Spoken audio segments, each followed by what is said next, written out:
Immunisation क्या है, immunisation के टाइप्स क्या हैं और किसके लिए, किस चीज़ के लिए हमारे बॉडी को इम्यूनाइजेशन की नीड पड़ती है।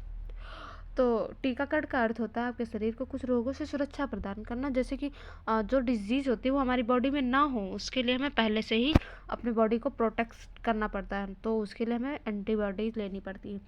You need to have a vaccine to be immunised. प्रतिरक्षित होने के लिए आपको टीका लगवाने की ज़रूरत पड़ती है, मतलब इम्यूनिटी बूस्ट करने के लिए, हमारी बॉडी में पहले से ही रोगों से लड़ने के लिए आर्मी बनाने के लिए हमें इम्यूनाइजेशन की नीड पड़ती है। टीका एक सुरक्षात्मक दवाई है, मतलब vaccine is a protection medicine, एक सुरक्षात्मक दवाई है। जैसे कि अगर हम वैक्सीन लेते हैं तो हम, जैसे टीबी हो गया, बीसीजी लेते हैं तो हमें ये रहता है कि हम टीबी के जो वायरसेस होते हैं, हमारी अगर इम्यूनिटी स्ट्रांग होगी तो हमें टीबी नहीं होगा, ये होता है। Tuberculosis the medicine might be, दवाइयों को इंजेक्शन को आई मीन इंजेक्टेड सुई से लगाया जाता है। जो ये वैक्सीन होती है वो हमें कैसे कैसे दिया जाता है, दवाइयों के रूप में भी दिया जाता है एंड सुई के रूप से भी लगाया जाता है, इंजेक्टेबल भी होता है और मुंह से भी निकला जाता है, जैसे कि ORS हो गया एंड सॉरी ORS का जो डोज होता है वो भी मुंह से ही दिया जाता है। एंड ऑस्ट्रेलिया में प्रयोग किया जाने वाला जो मतलब इसका ये होता है, ऑस्ट्रेलिया में जितने भी प्रयोग किए जाते हैं टीके, वो मतलब सुरक्षित होते हैं, ऐसा माना गया है WHO के अनुसार। जो ऑस्ट्रेलिया में वैक्सीन से यूज़ की जाती हैं वो सुरक्षित होती हैं। Why is immunized important. अब सबसे बड़ी क्वेश्चन तो यही आता है कि टीकाकरण हमें क्यों महत्वपूर्ण है। अगर हमें ही नहीं पता होगा तो हम कम्युनिटी में लोगों को कैसे समझाएंगे। तो ये सबसे बड़ी बात है। Immunization is a protect you from disease that can.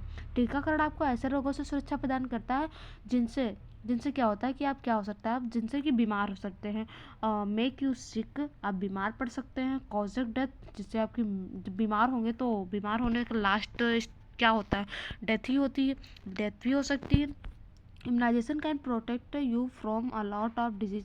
टीकाकरण आपको कई रोगों से सुरक्षा प्रदान करता है। जो टीकाकरण होता है वो कई डिजीज से हमें सुरक्षा प्रदान करता है। अब देखेंगे मैं इसका एग्जाम्पल क्या क्या होता है, किन से हमें वैक्सीन जो होता है इम्यूनाइजेशन सुरक्षा कैसे प्रदान होता है। फ्लू और एक सिंगल डिजीज होती है जिसपे क्या होता है, जो ये बॉडी है ना, हमारी बॉडी होती है ना, उस पर चकते पड़ जाते हैं, जैसे red red. A painful rashes that makes you very sick. दर्द पे तो दर्दनाक चकते पड़ते हैं, जैसे उसमें पेन भी होता है, ऐसा नहीं है ऐसे ऐसे चकते पड़ जाते हैं, ऐसे ऐसे पॉइंट्स करके उसमें दाने दाने से, और उसमें पेन भी होता है, बहुत बीमार पड़ सकते हैं। और जब इन्फेक्शन होगा हमारी बॉडी में तो ऑब्वियसली सी बात है फीवर भी होगा साथ में। फीवर होगा तो मतलब वीकनेस भी होगी, मतलब बॉडी बहुत ही कमज़ोर होगी। ये हमारी होगी community. When a lot of people get immunized, it is hard for disease to spread in the community. जब बहुत से लोगों का टीकाकरण होता है तो रोगों का समुदाय में फैलना कठिन हो जाता है। जैसे कि जब इम्यूनाइजेशन होता है तो इसी से हमारा ये होता है कि किस कम्युनिटी में कितने डिजीज़ हो रहे हैं, अब यहाँ पे नहीं हो रहा है, उसका मतलब उसका जो मेन पर्पस होता है ये यही होता है कि इम्यूनाइजेशन, जिस क्षेत्र में इम्यूनाइजेशन अच्छे से होता है, जिस एरिया में, उस एरिया में उस डिजीज़ का फैलना कम हो जाता है। टीकाकरण किससे करवाना चाहिए। अब हमारा मेन पर्पस है कि टीकाकरण किसे किसे करवाना चाहिए, किसे नहीं करवाना चाहिए। इसका भी देखो, एवरीवन शुड गेट इम्यूनाइज्ड, सभी लोगों को टीकाकरण करवाना, जो सभी लोग हैं उनको भी टीकाकरण, जैसे कि अब इसमें आ गया प्रेग्नेंट वुमेन के भी वैक्सीन होती हैं और सभी लोगों में कैसे, फॉर एग्जांपल देखेंगे हम शिशु बेबीज़ को तो बहुत ही इंपॉर्टेंट होता है, उनके बर्थ के टाइम से ही BCG और सारी चीज़ें वैक्सीन हो जाती हैं। इसमें चिल्ड्रेन भी आते हैं, यंग भी आते हैं, अडल्ट जो अडल्ट होते हैं वो भी होते हैं, एंड जो ओल्डर ओल्डर होते हैं उनका भी वैक्सीन होते हैं, ओल्डर का भी। एंड हम देखेंगे it is a very important for older people get immunized. It is hardest to fight disease when you get older. Older age में भी बहुत सारी डिजीज़ होती हैं, उनके वृद्ध लोगों के लिए टीकाकरण कराना बहुत महत्वपूर्ण होता है। जब आपकी आयु अधिक हो जाती है, मतलब एज ज़्यादा हो जाती है, तो रोगों का सामना करना और अधिक कठिन हो जाता है। जैसे कि देखो, हम जब यंग होते हैं तो हमारे अंदर कितनी एनर्जी पावर होती है, हम किसी भी चीज़ को बहुत फटाक से कर देते हैं। और फिर लेकिन जब हम थोड़ा सा एज जो होती है वो कम होती है, आपने देखा होगा कम्युनिटी में अपने आसपास जो लोगों में मतलब बुढ़े होने लगते हैं, थोड़ा सा ओल्ड एज में जाने लगते हैं, वो वीकनेस सा फील करते हैं, ज़्यादा चलने के बाद हांफना शुरू हो जाता है, ये मतलब इम्यूनिटी उनकी वीक होने लगती है। तो उस टाइम पे जो हमारी डिजीज़ होती है उनसे लड़ना बहुत मुश्किल होने लगता है। When should you get immunised, आपको टीकाकरण कब करवाना चाहिए। ये हो गया टीकाकरण आपको कब कब करवाना चाहिए। तो Australia has a immunise schedule. जो ऑस्ट्रेलिया है वहाँ ने उन्होंने अपना इम्यूनाइजेशन एक शेड्यूल बना रखा है। आपने इंटरनेट पे आप गूगल पे भी सर्च करके देखना, ऑस्ट्रेलिया इम्यूनाइजेशन शेड्यूल। ऑस्ट्रेलिया में एक टीकाकरण शेड्यूल है, मतलब उसी के पर उसमें कैसे क्या रूट क्या है सारी चीज़ें होती हैं, तो वो देख लेना, वो आना चाहिए सभी को। Should says which vaccine should be given at different age, मतलब डिफरेंट एज में डिफरेंट डोजेज होते हैं और वैक्सीन भी अलग अलग होते हैं। शेड्यूल में यह बताया जाता है कि अलग अलग आयु पर कौन से टीके लगाए जाते हैं। जो शेड्यूल है ना उसमें यही बताया जाता है किस एज में कौन सा वैक्सीन लगेगा, कब लगेगा, एंड रूट क्या लगेगा, IVIM कैसे लगेगा, वो भी होता है। It is a important of follow the schedule. Schedule का अनुपालन करना बहुत महत्वपूर्ण है, क्योंकि शेड्यूल में ही बहुत सारी चीज़ें इंपॉर्टेंट चीज़ें हैं कि कैसे हमें कौन सा रूट देना, क्या ये आना बहुत इंपॉर्टेंट है, वेरी वेरी इंपॉर्टेंट है। तो आप पहले शेड्यूल क्लास के बाद में गूगल पे जाना, सर्च करना, रीड करना, एंड उसके एक स्क्रीनशॉट रख लेना, बीच बीच में देखते रहना, ठीक। When you follow the schedule you will be better protect from disease. अगर हम शेड्यूल को फॉलो करेंगे तो शेड्यूल का अनुपालन करने से रोगों से आपकी सुरक्षा बहुत बेहतर रूप से हो पाएगी। अब हम शेड्यूल फॉलो करेंगे तो ऑब्वियसली सी बात है कि हम वैक्सीन प्रॉपर तरीके से लेंगे, तो उसका असर भी हमारी बॉडी में सही तरीके से होगा। You might have to get immunized again if you do not have immunization records from your home country. यदि आपके पास अपने स्वदेश के टीकाकरण रिकॉर्ड नहीं है तो आपको फिर से टीकाकरण करवाना पड़ सकता है। अगर मतलब आपने कोई वैक्सीन लगवाई, आपके पास कोई रिटर्न में कोई पेपर नहीं है, तो आपको दोबारा से वैक्सीन लगवाना पड़ सकता है। क्योंकि अगर आपके पास कोई प्रूफ ही नहीं है तो फिर जो नेक्स्ट पर्सन है वो कैसे बिलीव कर सकता है कि आपको ये वैक्सीन लगा है। और मेडिकल में तो ये टर्म तो यूज़ ही किया जाता है कि हमें वर्बली किसी पे भी ट्रस्ट नहीं करना है, okay. If you travel outside Australia you might need immunization to keep your safe from disease. Australia से बाहर यात्रा करते समय आपको रोगों से सुरक्षित रहने के लिए टीकाकरण की ज़रूरत हो सकती है। जैसे कि अगर कोई ऑस्ट्रेलिया का पर्सन है या फिर मतलब कोई हमारी इंडिया का पर्सन है, वो दूसरी कंट्रीज़ में जाता है, तो वहाँ पे जो डिजीज़ फैल रही है उनके अकॉर्डिंग जो वैक्सीन्स बनी गई हैं वो हमें लेना पड़ेगा, क्योंकि हम उस एक कंट्री में रह रहे हैं, उस लोकेशन में रह रहे हैं, तो हम उस डिजीज़ से ग्रसित हो सकते हैं, okay. Your doctor can tell you which immunization you will need. आपका डॉक्टर आपको यह बता सकता है कि आपको किन टीकों की ज़रूरत होगी। अब अगर हम कंट्रीज चेंज करते हैं तो हम वहाँ पे जो डॉक्टर होंगे वो हमें बताएंगे कि हमें ये मतलब जो वैक्सीन लगे हैं और फिर अभी हमें कौन से वैक्सीन लगने हैं, वो हमें ये बताएंगे, ठीक है। You might feel a small pain when you get injection. सुई लगाए जाते समय आपको थोड़ा दर्द महसूस होगा, तो ऑब्वियसली सी बात है, स्किन के अंदर कोई जाएगी, कोई चीज़ निडल जाएगी तो थोड़ा सा तो पेन होगा, बट ज़्यादा नहीं होता है। You might have pain after the injection, for example a sore arm. सुई लगवाने के बाद आपको दर्द महसूस होता है, उदाहरण बाजू में दर्द। अब बाजू में कुछ टाइम तक तो बाजू में दर्द होता भी है। You might have a mild fever after a injection. सुई लगवाने के बाद आपको हल्का बुखार हो सकता है। अब हमारी बॉडी में जब कोई इन्फेक्शन आता है तब भी फीवर होता है।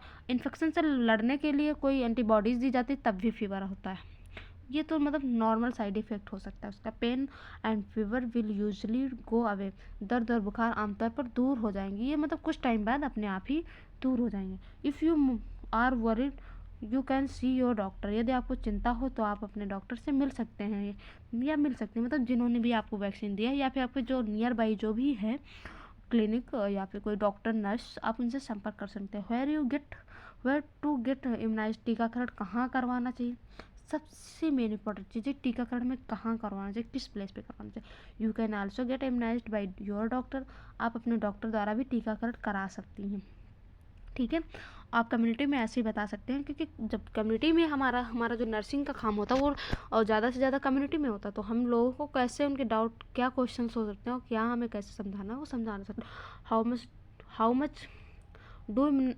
Much do immunization cost. टीकाकरण से के क्या खर्च हो सकता है। आप सबसे बड़ी बात तो यही है कि टीकाकरण करवाएंगे तो खर्च कितना होगा, है ना। तो ये तो देख सकते हैं। If you are get 65 older you can get a free immunization for the flu. यदि आपकी आयु जो है 65 साल या इससे अधिक है तो आप फ्लू के लिए एक निःशुल्क टीका लगवा सकते हैं। हमारी गवर्नमेंट में तो बहुत अच्छी अच्छी स्कीम्स करवा दी हेल्थ को लेकर, बहुत सारे टीके जो हैं वैक्सीन फ्री हैं। अब देखेंगे हम,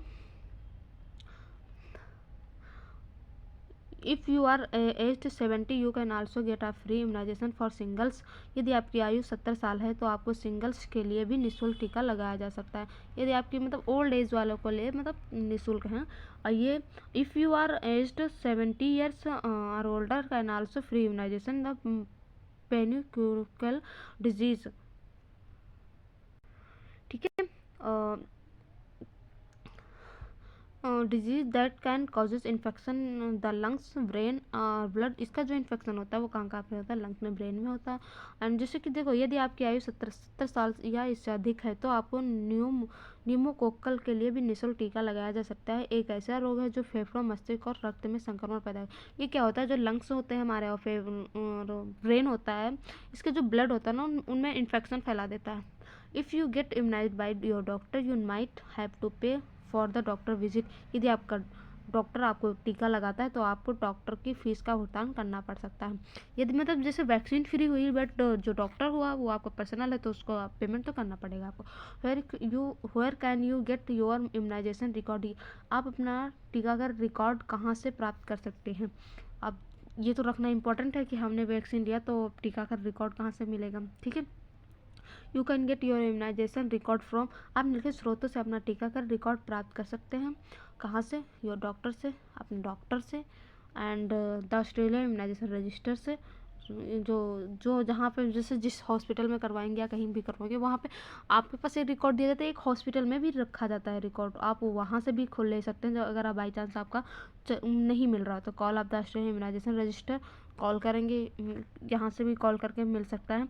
and Australian immunization register to phone पर करें, मतलब रजिस्टर जो होता है फ़ोन पर करें। Ask for your immunization history statement. जो आपके टीकाकरण इतिहास कथन है, जो इम्यूनाइजेशन हिस्ट्री है, स्टेटमेंट है, वहाँ से भी के लिए भी पूछें। वहाँ मतलब पूछ सकते हैं कि क्या क्या हमारा स्टेटमेंट है। अब हम देखेंगे मोर इन्फॉर्मेशन मीन्स मतलब कि और अधिक जानकारी हमें क्या मिल सकती है। तो और अधिक जानकारी मतलब हमें ऐसा लग रहा है ना अब तो सारी जानकारियाँ मिल गई, बट हमें और अधिक जानकारी लेना तो क्या लेंगे? For more information contact and council health. यदि आपको जानकारी के लिए क्वींसलैंड हेल्थ से संपर्क करें। मतलब ज़्यादा जानकारी लेंगे तो वहाँ से संपर्क करें। ये नंबर्स दिए गए हैं, आप इन पर कॉल कर सकते हैं। इम्यूनाइजेशन के बारे में जो भी जानकारी ले, if you need to interpret contact और ट्रांसलेटिंग एंड इंटरप्रेट सर्विसेज। यदि आपको दो भाषाएं की ज़रूरत हो तो ट्रांसलेटिंग और इंटरप्रेटिंग सर्विसेज से संपर्क करें। यदि मतलब आपके दूसरी लैंग्वेज नहीं समझ पा रहे हैं तो ट्रांसलेशन एंड लैंग्वेज ट्रांसलेशन का भी ले सकते हैं। ठीक है, इस पे फ़ोन कर सकते हैं नंबर पे। This is the free services. ये सारी सर्विसेज फ्री होती हैं। टीकाकरण के में जानकारी के लिए वेबसाइट दी गई है, आप इससे जानकारी ले सकते हैं। ये सारी वेबसाइट्स हैं, आप इन पे जाके और भी सर्च कर सकते हैं जो भी आपको लेना।